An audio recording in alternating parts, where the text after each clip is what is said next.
Behavioral interview questions are some of the most common and most difficult questions that you will be asked in the interview process as a candidate. And when you interview with CVS, that is going to be no different. In today's video, I'm going to give you 3 actual behavioral interview questions they ask in the CVS interview, and I'm going to teach you from a recruiter's perspective how to answer them. Now, this is video 2 in a 5-part series, so if this is the first video you're watching, when you're done, make sure you go and watch the first. And at the very end of the video, I will actually direct you via a link right here to the next one so you can watch the entire series and be super well prepared to land the job with CVS. All right, let's get into the video. Now, what is a behavioral interview question? It is basically an interview question in which they ask you to recall a previous situation and walk them through how you responded. An example of this might be, give me an example of a time when, or can you tell me about a time when? It's essentially any question that starts with them saying, hey, tell me about a time when something happened. Give me an example of a time when you handled blank. Can you tell me about a time when you encountered blank, right? It's basically, again, prefacing a question with, tell me about a time when something happened to you, and then how did you respond? How did you react? Now, the best way to answer these is using the STAR method.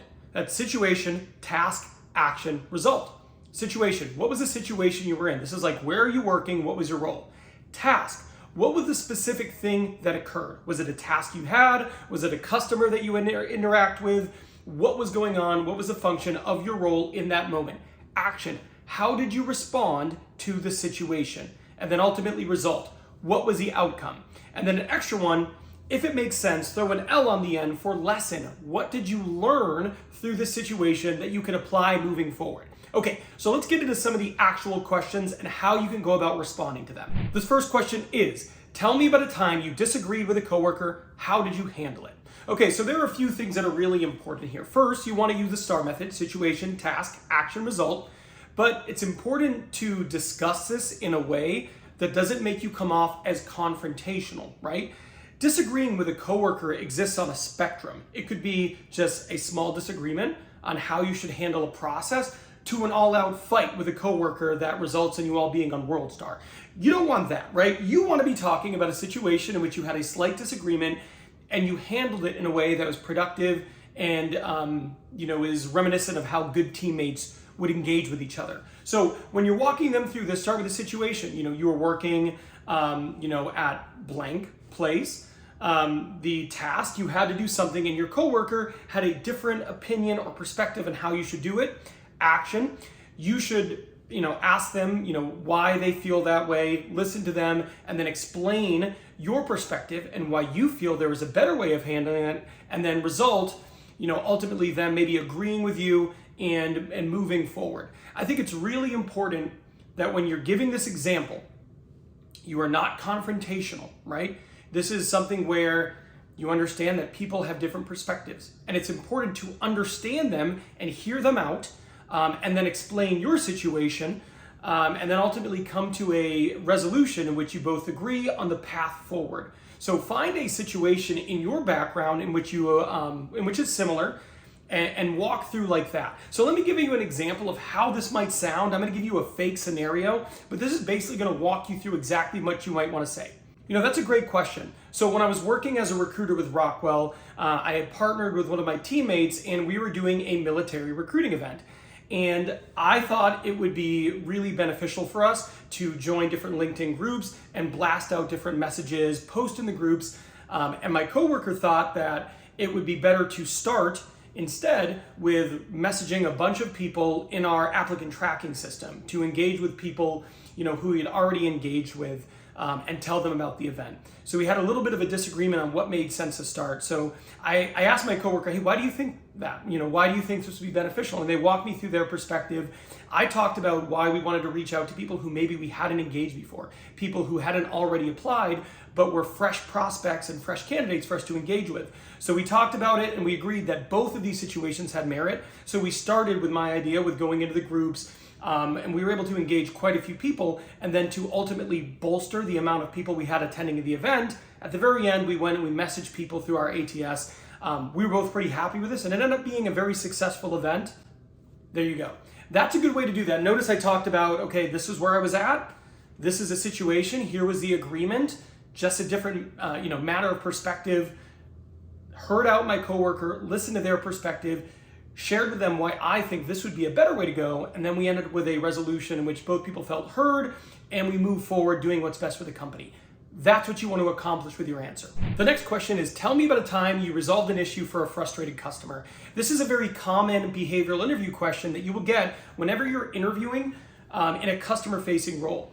And whenever I give advice in this question, I say it's important to cover a few things. One, that you understand as someone who is in a customer-facing role that when a customer comes in and they are upset, they aren't upset at you, they're upset at the situation. So you won't be offended, even if they have like a tone, if they seem very upset, perhaps even a little bit aggressive.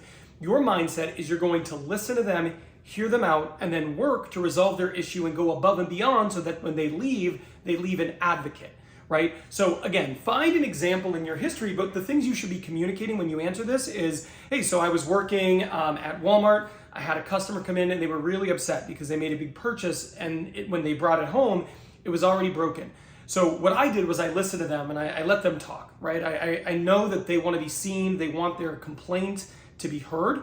So I just asked them, okay, tell me what happened, explain it to me, and I tried to show them empathy and compassion. When they were done explaining, I apologized for what happened. I told them I was going to take care of them. So I went, I talked with my manager, I was able to expedite a new TV to them. We had to have it shipped. But then on top of that, I was able to get them a $20 gift card for their troubles to purchase other things in the store. Upon hearing our resolution for them, they immediately became less stressed. They were happy. They thanked me for my efforts and they ended up leaving a very satisfied customer. That is a good example of a behavioral interview question. How, tell me about a time you dealt with an upset customer. What did you do? If you can give an example similar to that, you're going to ace it. This next question is, tell me about a time you went above and beyond for a customer. And I think these are pretty easy, right? You want to find, an example of something you've done in your background in which you went above and beyond for a customer and walk them through it using situation, task, action, result. Now, a few things that are really important here. You need to have passion in your answer, right? This is about satisfying the customer.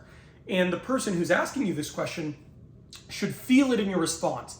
Helping customers is important to you.